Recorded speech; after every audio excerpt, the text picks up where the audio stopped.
Welcome back to my channel. ಹೊಸದಾಗಿ channel ನೋಡ್ತಾ ಇದ್ದರೆ ಸಬ್ಸ್ಕ್ರೈಬ್ ಮಾಡಿಕೊಂಡು ಸಪೋರ್ಟ್ ಮಾಡಿ. ಸಚ್ಚಿದಾನಂದ ಸಾಯಿನಾಥ್ಗೆ ನಮಸ್ಕಾರ ಮಾಡುತ್ತಾ ಸಾಯಿನಾಥರ ಅನುಗ್ರಹ ಎಲ್ಲರ ಮೇಲೂ ಇರಲಿ ಅಂತ ವಿಡಿಯೋ ಪ್ರಾರಂಭ ಮಾಡ್ತಾ ಇದ್ದೀನಿ. ಸ್ನೇಹಿತರೆ, ಇದೇ ಶುಕ್ರವಾರ 19ನೇ ತಾರೀಕು ನಮಗೆ ಕಡೆಯದಾಗಿ ಈ ವರ್ಷದ ಕೊನೆಯ ಅಮಾವಾಸ್ಯೆ ಅಂತ ಹೇಳಬಹುದು.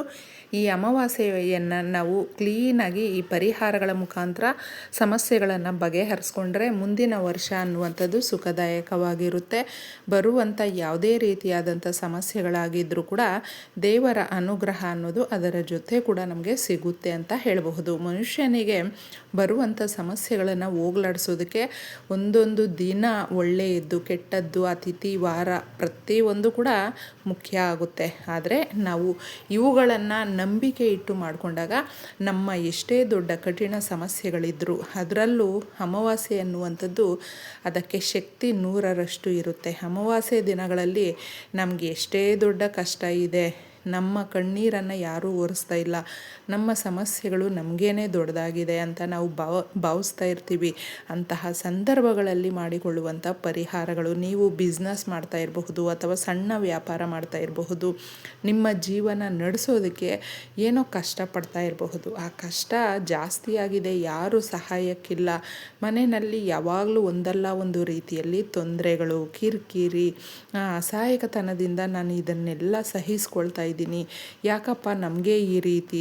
ಒಂದು ಕಡೆ ಮಕ್ಕಳದು ಬೇಜಾರಿರುತ್ತೆ, ಇನ್ನೊಂದು ಕಡೆ ಗಂಡ ಸಂಸಾರ ಯಾರೂ ಸರಿಯಾಗಿ ಜವಾಬ್ದಾರಿ ವಹಿಸ್ಕೊಳ್ತಾ ಇಲ್ಲ, ಒಬ್ಬರೇ ಒದ್ದಾಡಿ ಸಾಕಾಗಿದೆ ಈ ಜೀವನ ಅನ್ನುವಂಥವರು ರಹಸ್ಯವಾಗಿ ಈ ಪರಿಹಾರಗಳನ್ನು ಮಾಡಿಕೊಳ್ಳಿ. ಏಕೆಂದರೆ ಅಮಾವಾಸ್ಯೆ ಅನ್ನೋದು ನಮ್ಮೆಲ್ರಿಗೂ ಗೊತ್ತಿರುವಂಥದ್ದೇ. ಈ ದಿನಗಳಲ್ಲಿ ನೀವೇನಾದರೂ ಕೈಗೆ ಅಥವಾ ಕಾಲಿಗೆ ದಾರ ಕಟ್ಟಿಕೊಳ್ಳುವಂಥದ್ದು ಅಭ್ಯಾಸ ಇರುತ್ತೆ, ಅಥವಾ ಅವರ ರಾಶಿಗೆ ತಕ್ಕನಾದಂಥ ಆ ಒಂದು ಕಲ್ಲರಿನ ದಾರವನ್ನು ಕೂಡ ಕಟ್ಕೊಳ್ತಾ ಇರ್ತಾರೆ. ಅಂತಹವರು ತಪ್ಪದೆ ನೀವು ಬದಲಾಯಿಸ್ಕೊಳ್ಬಹುದು. ಹೊಸದಾಗಿ ಕಟ್ಕೊಳ್ಬೇಕು ಅನ್ನುವಂಥವರು ಕೂಡ ಅಮಾವಾಸ್ಯೆ ದಿನಗಳಲ್ಲಿ ನೀವು ದೇವ್ರ ಮನೆಯಲ್ಲಿ ಇಟ್ಟು ಸಂಕಲ್ಪ ಮಾಡಿಕೊಂಡು ಕೇಳಿಕೊಂಡು ಕಟ್ಕೊಳ್ಳಿ. 6 ತಿಂಗಳಿಗೊಮ್ಮೆ ಇದನ್ನು ಬದಲಾಯಿಸ್ತಾ ಇರಬೇಕು.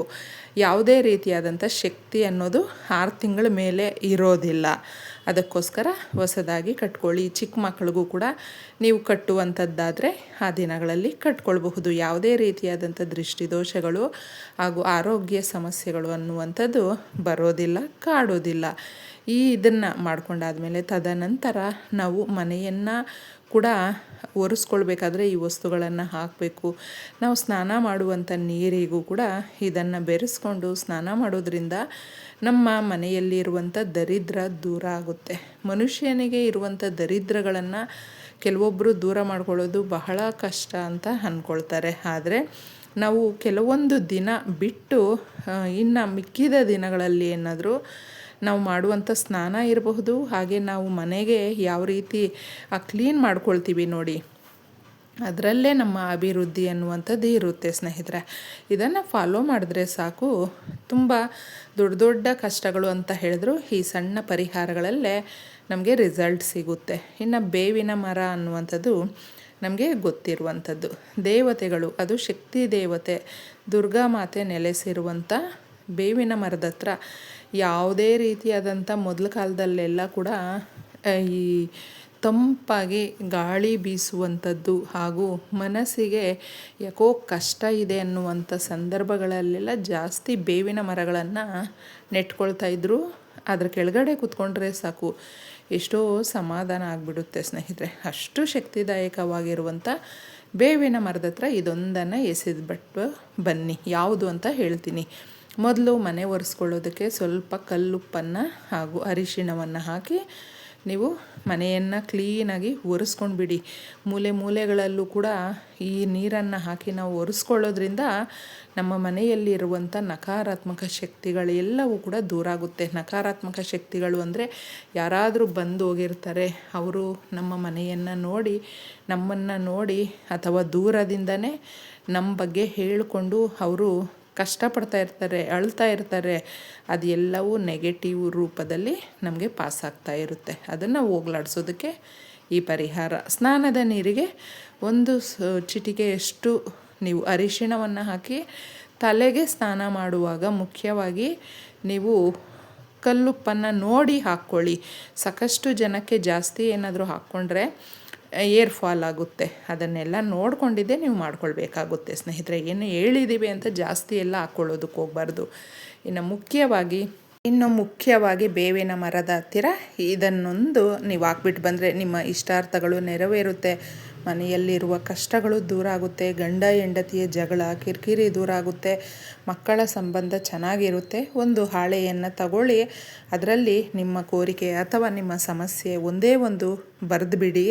ಅದ್ರ ಮೇಲೆ ಸಾಸಿವೆಯನ್ನು ಸ್ವಲ್ಪ ಹಾಕ್ಕೊಳ್ಳಿ, ಕಲ್ಲುಪ್ಪನ್ನು ಸ್ವಲ್ಪ ಹಾಕಬೇಕು, ಸ್ವಲ್ಪ ಕುಂಕುಮವನ್ನು ಹಾಕಬೇಕು. ಹಾಗೆ ಒಣಮೆಣಸಿನಕಾಯಿ ಅನ್ನುವಂಥದ್ದು ಎಷ್ಟೇ ದೊಡ್ಡ ಶತ್ರುಗಳಿದ್ದರೂ ಎಷ್ಟೇ ದೊಡ್ಡ ಸಮಸ್ಯೆಗಳಿದ್ದರೂ ದೂರ ಮಾಡುವಂಥದ್ದು. ಕಲ್ಲುಪ್ಪು ಅನ್ನುವಂಥದ್ದು ಹಣಕಾಸಿನ ಸಮಸ್ಯೆಗಳನ್ನು ಬಗೆಹರಿಸೋದಕ್ಕೆ ಸಹಾಯವನ್ನು ಮಾಡುವಂಥದ್ದು. ಇನ್ನು ಕುಂಕುಮ ಅನ್ನುವಂಥದ್ದು ಶುಭ ಕಾರ್ಯಗಳನ್ನು ನಮ್ಮ ಮನೆಗೆ ಕೊಡುವಂಥದ್ದು, ತರುವಂಥದ್ದು, ನಾವು ಬಯಸಿದ ಜೀವನ ಪಡ್ಕೊಳ್ಳೋದಕ್ಕೆ. ಇನ್ನು ಸಾಸಿವೆ ಅನ್ನುವಂಥದ್ದು ಯಾವುದೇ ರೀತಿಯಾದಂಥ ದೃಷ್ಟಿ ದೋಷಗಳಿದ್ದರೂ ಕೂಡ ಅವೆಲ್ಲವೂ ಕೂಡ ನಿವಾರಣೆ ಮಾಡೋದಕ್ಕೆ ಅಂತ ಒಂದೊಂದು ವಸ್ತುವಿನ ಅದರ ಪ್ರಮೇಯ ಯಾವ ರೀತಿ ಇರುತ್ತೆ, ಅದು ನಮಗೆ ಯಾವ ರೀತಿ ಕೆಲಸ ಮಾಡುತ್ತೆ ಅನ್ನೋದು ಇದರಲ್ಲಿ ತಿಳಿಸಿದ್ದೀನಿ. ಇವುಗಳನ್ನು ಮಾಡಿಕೊಳ್ಳುವಾಗ ನಾವು ಸಂಜೆ ಮಾಡಿಕೊಳ್ಬೇಕಾಗುತ್ತೆ. ನೋಡ್ಕೊಂಡಿದ್ದೆ 6 ಗಂಟೆಯ ಒಳಗಡೆ ನೀವು ಈ ಪರಿಹಾರವನ್ನು ಮಾಡ್ಕೊಳ್ಳಿ.